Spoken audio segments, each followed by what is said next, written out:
Depuis que vous êtes élu député, vous avez eu des lois à voter, notamment la loi de moralisation.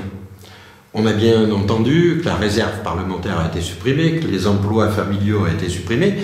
J'ai regardé récemment, je crois que la réserve ministérielle, elle, au dernier moment, a été conservée. Alors, il y a plusieurs aspects. Sur la réserve parlementaire, moi, je ne fais pas partie des députés qui étaient forcément pour cette suppression. Parce que c'est un levier qui peut être extrêmement facilitateur de projets pour un territoire. En l'occurrence, il y a eu des dérives.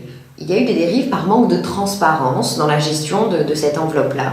On aurait pu déterminer une responsabilité plus importante à mettre sur les épaules des députés.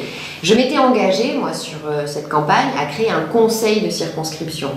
Par ce conseil de circonscription, j'entendais de mettre autour de la table des citoyens volontaires, bénévoles, des élus locaux, des représentants d'associations, afin ensemble d'étudier, à travers des critères préalablement définis, les dossiers qui pouvaient potentiellement être bénéficiés d'une partie des financements de cette réserve parlementaire.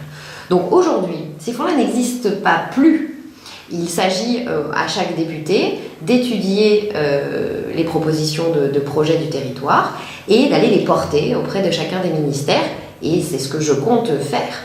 Mais ce conseil de circonscription, je suis en train de regarder comment il pourrait toujours se mettre en place sur le territoire.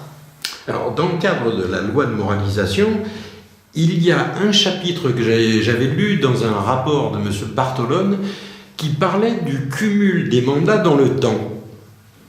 Pour l'instant, je ne l'ai pas vu ressortir dans ce que vous avez voté. Non, nous montons les marches pas à pas. Cette première loi sur la moralisation de la vie publique est un premier échelon. Il faut ensuite absolument qu'on s'attaque au non-cumul de mandats dans le temps. C'est un levier indispensable pour le renouvellement de la classe politique, mais pas le renouvellement pour le renouvellement.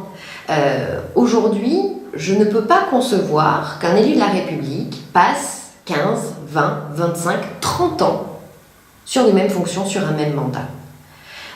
Mais ça veut dire aussi réfléchir au statut de l'élu. Comment un élu a mis de côté sa carrière professionnelle pour se mettre au service de la République, au service de la nation, au service des concitoyens, pendant un temps défini. Parce que ça nécessite beaucoup d'énergie, parce que ça nécessite une prise de recul, parce que c'est un monde particulier, et que si nous voulons être en phase avec cette société qui va vite, il faut que le renouvellement s'enclenche aussi derrière. Mais donc il y a ces volets-là, des groupes de travail à l'Assemblée sont en train de se mettre en place, j'y participerai pour travailler sur cette évolution de la démocratie. Donc vous me confirmez que ce projet n'est pas enterré, mais simplement actuellement à l'étude?